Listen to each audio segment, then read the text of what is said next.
గడిచిన కొద్ది రోజుల నుంచి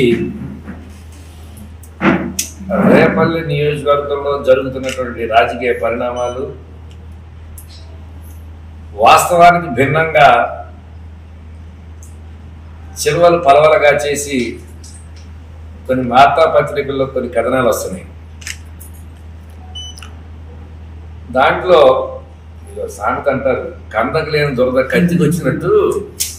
మరి ఈనాడు వాళ్ళకి ఎందుకు వచ్చిందో కానీ ఆ దురద మాకైతే అర్థం కావట్లా. మీకు దురద పుట్టి మీరు గోక్కోండి, కత్తులతో గోక్కుంటారా, బ్లేడుతో గోక్కుంటారా, మాకు సంబంధం లేదు. కానీ సంబంధం లేని అంశాలను, అప్రస్తుతమైన అంశాలను నా రాజకీయ దైనందిన కార్యక్రమాలు లింక్ చేసి మాట్లాడటం అనేటువంటి సరైన కాదే కాదు. మీరు ఎన్ని రకాలుగా మమ్మల్ని టెంప్ట్ చేసే విధంగా కానీ,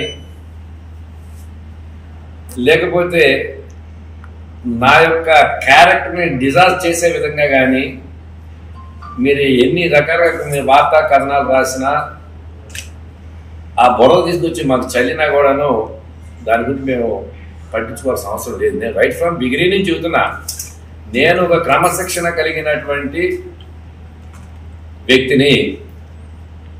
నాకు అనుకూలంగా అధిష్టాన వర్గం నిర్ణయం తీసుకుంటే ఒక విధంగా ప్రయాణం చేయటం, లేదనుకుంటే నాకు నా అభిష్టానికి భిన్నంగా ఏదైనా ఒక నిర్ణయం తీసుకుంటే దానికి అనుగుణంగా పార్టీ అధిష్టాన వర్గం యొక్క నిర్ణయాన్ని ధిక్కరించి వేరే ఆలోచించి వెళ్ళటం చేయటం అనేటువంటిది సరైన పద్ధతి కానే కాదు. నేను అలాంటి నిర్ణయాలకి, అలాంటి పద్ధతులకి రైట్ ఫ్రమ్ బిగినింగ్ నుంచి కూడా పూర్తి వ్యతిరేకిని. ఒకటి గడిచిన 40 సంవత్సరాల నుంచి రాజకీయాల్లో ఉన్నాం కాబట్టి కొన్ని సందర్భాల్లో అధిష్టాన వర్గం తీసుకున్న నిర్ణయాల్లో కొంచెం మనస్తాపం చెందినప్పుడు కూడాను ఫైనల్గా అల్టిమేట్ మా నిర్ణయం ఏంటంటే అధిష్టాన వర్గం నిర్ణయం అని చెప్పి నేను రైట్ ఫ్రమ్ బిగినింగ్ చెబుతున్నా. దీంట్లో రెండో మార్పే లేదు. నేనేదో తీవ్రమైన అసంతృప్తితో ఉన్నానని, జగన్ గారు ఏదో నన్ను మోసం చేశారని చెప్పి నేను ఈనాడులో ఒక ఆర్టికల్ వచ్చింది. నేను వాస్తవంగా అయితే ప్రెస్ హాలిడే అని ఉద్దేశంతో నేను ప్రెస్ మీట్ పెట్టాలి, లేకపోతే నిన్న పెట్టాను.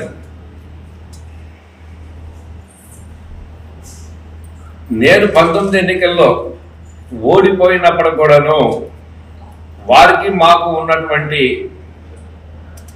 సంబంధాలను బట్టి కానీ, నా యొక్క వ్యక్తిగతమైనటువంటి అంశాలకు సంబంధించి కానీ, నేను ఓడిపోయినప్పుడు కూడాను నాకు ఎమ్మెల్సీ ఇచ్చి నన్ను మంత్రివర్గంలో తీసుకుని కొన్ని అనివార్య కారణాల వలన కౌన్సిల్ రద్దు అనేటువంటి ప్రస్తావన వచ్చినప్పుడు కూడాను ఎక్కడా కూడాను నన్ను ఖాళీగా లేకుండా ఇమ్మీడియట్లీ రాష్ట్రంలో ఏ ముఖ్యమంత్రికి తీసుకోలేనటువంటి ఒక గొప్ప నిర్ణయాన్ని తీసుకుని నన్ను రాజ్యసభలో అడుగుపెట్టేటటువంటి అవకాశాన్ని నాకు కల్పించిన పరిస్థితి. దాన్ని మేము సదా రుణపడి ఉన్నాం, కృతజ్ఞత ఉన్నాం. అంటే నేను ఓడిపోయినప్పుడు కూడా నాకు ఎక్కడా కూడా చిన్న ఇబ్బంది కలగకుండా నాకు ఒక సముచితమైన స్థానాన్ని, గౌరవాన్ని నన్ను గౌరవ ముఖ్యమంత్రి వైఎస్ జగన్మోహన్ రెడ్డి గారు నాకు కల్పించాడు. అది నా ఒక్కడి జరుగుకోవట్లే. నేను ఈ నియోజకవర్గంలో ఉన్నటువంటి ప్రతి ఒక్క వైఎస్ఆర్సీపీకి సంబంధించిన నాయకుడికి, కార్యకర్తకి, ముఖ్యంగా మా సామాజిక వర్గానికి కూడా ఆ గౌరవం లభించిందనే దాంట్లో ఎలాంటి సందేహం లేదు. నేను అనేక సందర్భాల్లో చెప్పాను. అట్లాంటి దాన్ని ఈ శాసనసభకు సంబంధించి, రేపల్లి అసెంబ్లీ నియోజకవర్గానికి సంబంధించి కొన్ని ప్రత్యేకమైన పరిస్థితులు కావచ్చు, సర్వేల సారాంశం కావచ్చు, ఏ కారణం లేదు. ఒకవేళ నేను రాజ్యసభలో ఉన్నాను కాబట్టి రాజ్యసభలో ఉన్న వ్యక్తిని నాకు ఇంకా 3 సంవత్సరాల టైం ఉన్నప్పుడు దాన్ని తీసేసి అక్కడి నుంచి తీసుకొచ్చి మళ్ళీ అసెంబ్లీకి పెట్టడం అనేటువంటిది సరైనది కాదని కానీ, నన్ను కేంద్ర రాజకీయాల్లో నన్ను యాక్టివ్ చేయాలని కానీ, అనేక అంశాలను పరిగణలోకి తీసుకుని ముఖ్యమంత్రి గారు ఈ నిర్ణయం తీసుకున్నారు. గణేష్ గారిని ఈ నియోజకవర్గ ఇన్ఛార్జిగా. సో పాత అంతవరకు అయిపోయింది. అది 2 రోజులు కార్యకర్తలు, నాయకులు కొంత స్తబ్దత ఉన్నప్పుడు కూడాను మనందరం కూడా యాక్టివ్ అయి అధిష్టాన వర్గ నిర్ణయం ప్రకారం ఎవరైతే గణేష్ గారు క్యాండిడేట్ అభ్యర్థిగా నిర్ణయం చేశారో వారి యొక్క విజయానికి తోడ్పడాలనే ఉద్దేశంతో మేమందరం కూడా కార్యక్రమంగా సన్నద్ధం అవుతున్నాం. కొంత ఆ వాక్యూమ్ వచ్చిన తర్వాత దాన్ని కరెక్ట్ చేసుకోవడానికి నాకు టైం పడుతుంది. గడిచిన ఈ నిర్ణయం వచ్చిన దగ్గర నుంచి కూడా నేను కాన్స్టిట్యున్సీలో ఉంటూ నాయకులందరితో కూడా సంప్రదిస్తూ ఎక్కడా కూడాను ఏ చిన్న ఇబ్బంది కలగకుండా పార్టీ కానీ అధిష్టాన వర్గ నిర్ణయానికి కానీ ఇబ్బంది కలగకుండా ఉండే విధంగా అందరినీ కూడా కాస్త మోటివేట్ చేసుకుంటూ వస్తున్నాం. కొంచెం టైం తీసుకుంటుంది. దీనికి మేమేదో తీవ్రమైన అసంతృప్తిగా ఉన్నామని, జగన్మోహన్ రెడ్డి గారు తీరని అన్యాయం చేశారని చెప్పి ప్రత్యేకించి ఈనాడులో రెండోసారి ఆర్టికల్ రావటం, ఫస్ట్ టైం వచ్చినప్పుడు ఒకసారి ఖండించాం, మరలా ఇది రెండోసారి ఆర్టికల్ రావటం అనేది. సో ఈనాడు వాళ్ళు రాస్తున్నటువంటి ఆర్టికల్స్ కానీ ఆ వార్తా కథనాలను కానీ నేను పూర్తిగా ఖండిస్తున్నాను.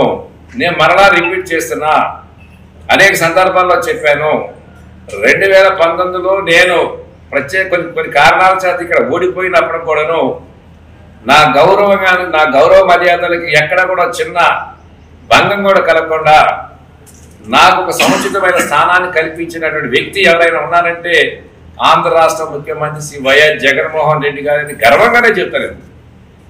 లేకపోతే నా వరకు నాకు రాజ్యసభలో కూర్చునే అవకాశం అనేటువంటిది కనుచూపేలా రాలేదు. నేను అంత ప్రయత్నం చేసినా మమ్మల్ని గుర్తించారు కాబట్టి మాకు ఆ గౌరవాన్ని ఇచ్చారు.